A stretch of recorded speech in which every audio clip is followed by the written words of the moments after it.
mga senior citizens at doon sa mga disabled. Ngayon, kasama po natin si Mr. Badong Velasco, ang OIC ng City Security Force ng Manila City Hall. Sir, may mga ipapatupad kayong mga bagong patakaran dito. Ano nga po yun? Yun nga po, nabanggit na po ni ma'am na yung mga senior citizen at disabled po natin, gagawan po namin ng sariling linya.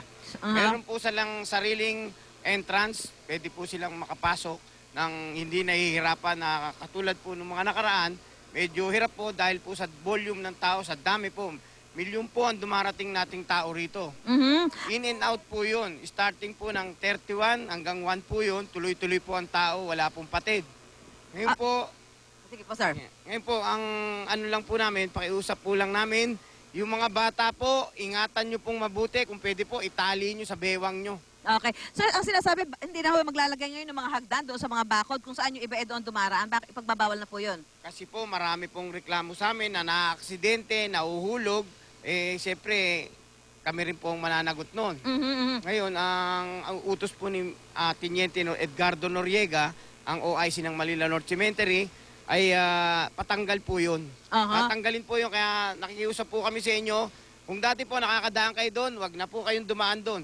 So doon na lang po sila talaga dadaan sa pinaka-gate ng sementeryo. Ngayon pong ano po kami, kung sakali pong talagang sobra na po ang dami ng tao, pagdating po ng hapon, mga 4 to 3 p.m., baka buksan po namin yung gate 2 at saka gate 3. So yun na ho yung nakikita ninyong solusyon, hindi na ho yung paglalagay ng mga hagdan. Yes, ma'am, para makaiwas po sa aksidente.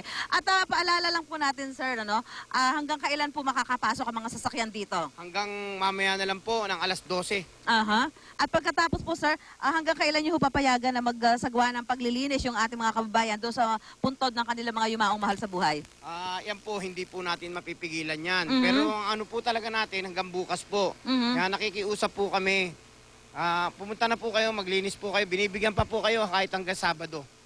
Yung pong ano natin, dapat po ngayon yan, kaya lang medyo alam po namin, may pasok pa, may trabaho pa po tayo, bukas po, pumunta na po kayo. Magano na po kayo. At pakiusap lang po, yung matatalas po na bagay, huwag po kayo magagalit sa amin. Kamukha po nung nakaraan, kinuha po namin yung kutsara, tinidor, bawal po yun. Bawal, yung mga stainless? Opo, basta't nakakasakit po sa tao, bawal po yun. Nakukumpiskahin lahat yan? Yes, ma'am.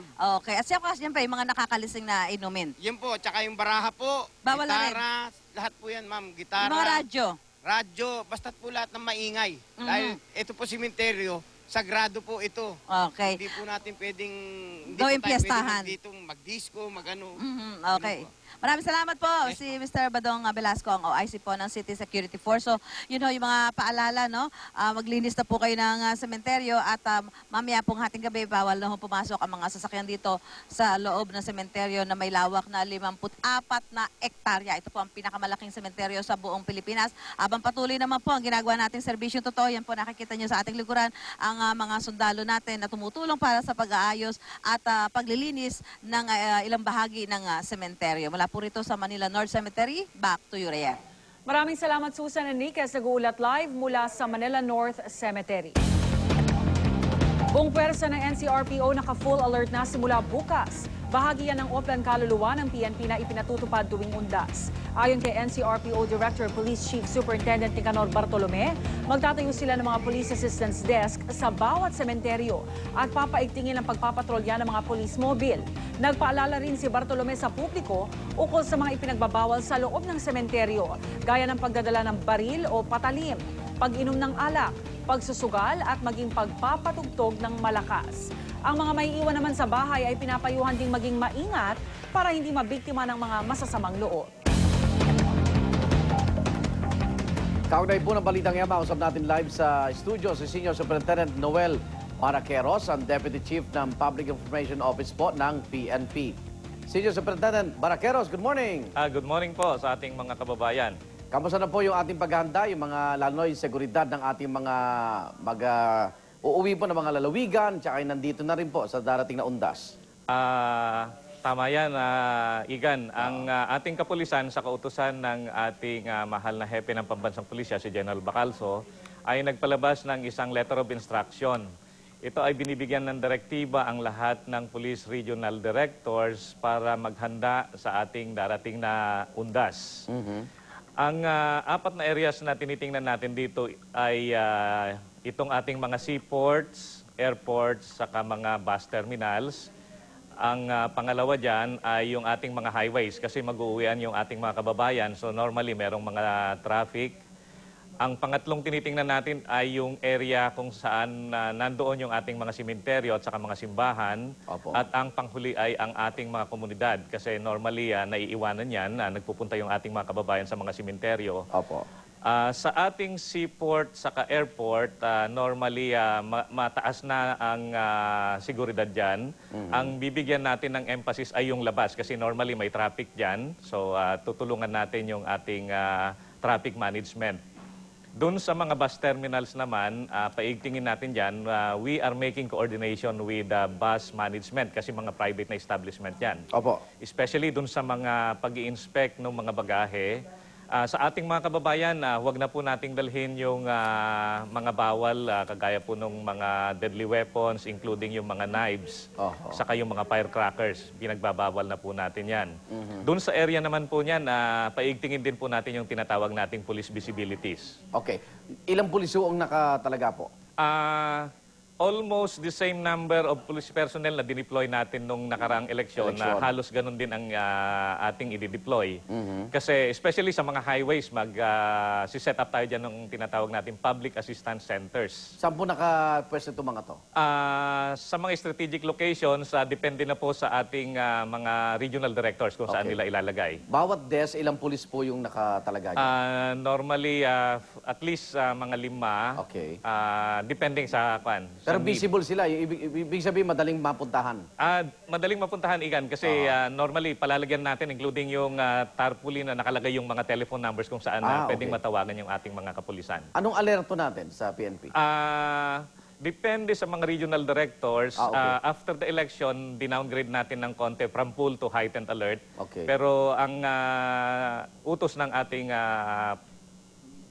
PNP chief, depende kung sa assessment ng mga regional director, pwede nilang i-elevate into full alert. Okay, yung ating pong mga kababayan din po na maiiwan naman sa bahay. Ayan, meron ho ba roronda rin ng mga pulis natin?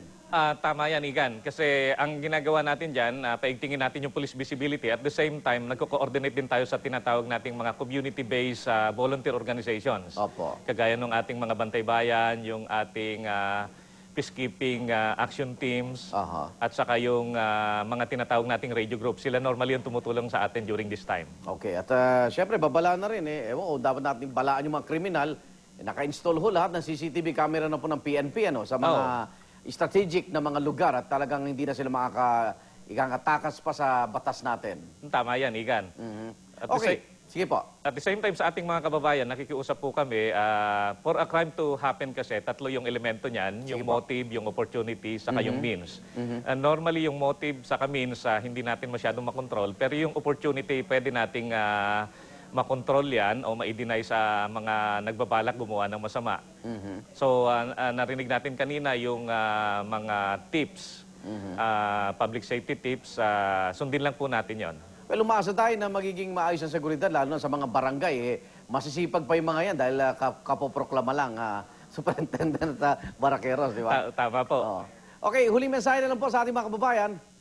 Sa ating mga kababayan, ang inyong pong pambansang pulisya ay patuloy na maglilingkod at maging aware po tayo. We are asking everybody to be more vigilant. Kung meron po kayong mga mapapansin na hindi ka nais-nais, i-report po natin agad sa ating kapulisan. Okay, maraming salamat po Senior Superintendent Noel Baraqueros po, ang Deputy Chief ng Public Information Office ng Philippine National Police. Mga pasaherong uuwis ng probinsya ngayong unda, sinaasahan ng daragsa sa mga pier sa Maynila. May live report si Cedric Castillo. Cedric. Yes, Rhea, good morning. 3 araw bago ang pagsapit nga nitong undas ay tulog na tulog pa rin itong ating mga pantalan sa North at South Harbor dito sa Maynila. Katunayan na dito sa South Harbor, sarado pa ang terminal ng Super Ferry. Sa regular na schedule nito, mayroon dapat arrival galing Cagayan de Oro at Cebu ngayong alas 8 ng umaga. Pero apektado daw ito, dulot pa noong bagyong Juan. Kaya naman alas 6 pa ng gabi, inaasahang dumating itong barko. Bukas naman ito nakaschedule na bumiyahe ulit papuntang Timog. Sa North Harbor naman, isang biyahe ng Sulpicio Lines ang paalis ngayong alas 10 ng umaga patungong Cebu. Sa Lunes na ang susunod na biyahe ng Sulpicio Lines. Sa Negros Navigation naman, may isang biyaheng parating ngayong araw na muli rin naman tutulak papuntang Visayas at Mindanao. Bukas, depende pa rin daw sa dami ng taong babiyahe kung magkakaroon pa ng karagdagang biyahe bago sumapit ang November 1. Yan muna ang pinakauling balita mula sa ating mga pantalan dito sa Maynila. Rhea? Maraming salamat, Cedric Castillo, nag-uulat live mula sa Maynila. Tahimik pa ang sitwasyon sa Manila Memorial Park sa Parañaque City. Pero may mga nakaset up na ng mga tent sa ilang puntod at may live report. Si Dano Tigungco. Dano. Yes, Igan, tahimik pa sa mga oras na ito ang Manila Memorial Park dito sa Parañaque. Sa ng Manila Memorial Park, pasado alas 4, kanina madaling araw, kapansin-pansing wala pang naglilinis ni naghahanda ng nicho ngayong paparating na undas. Di tulad ng sitwasyon sa iba mga sementeryo. Ang mga musuleo na karaniwan na ring matatagpuan dito, sarado ang ilaw at wala pang mga caretaker.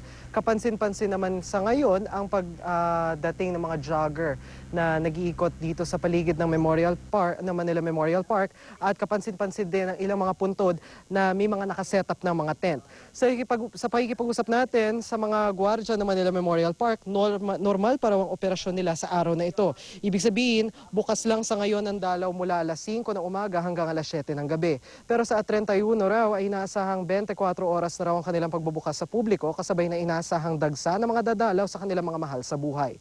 Igan, sa mga oras ito ay nananatili pa rin tahimik ang sitwasyon dito sa Manila Memorial Park. Pero maya-maya lang, kasabay ng pagbubukas ng sementeryo, ay inaasahan na rin ang pagdating ng ilan nating mga kababayan na dadalaw sa puntod ng kanilang mga mahal sa buhay. Yan muna latest mula rito sa Parañaque. Balik sa iyo, Igan. Maraming salamat, Dano Tigungco. Nagulat live mula sa Manila Memorial Park sa Parañaque City. At paalala po sa mga dadalaw sa sementeryo ngayong araw, magdala kayo ng payong. Ayon sa Pag-asa, makararanas ang Kamaynilaan ang maulap na kalangitan na may pulupulong pag-ulan.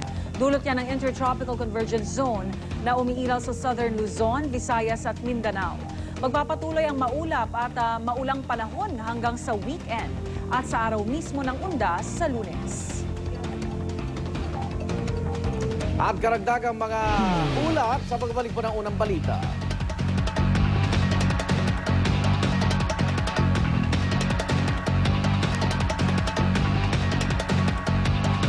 Secondhand smoke contains 200% more nicotine. Take Lung Care Plus. It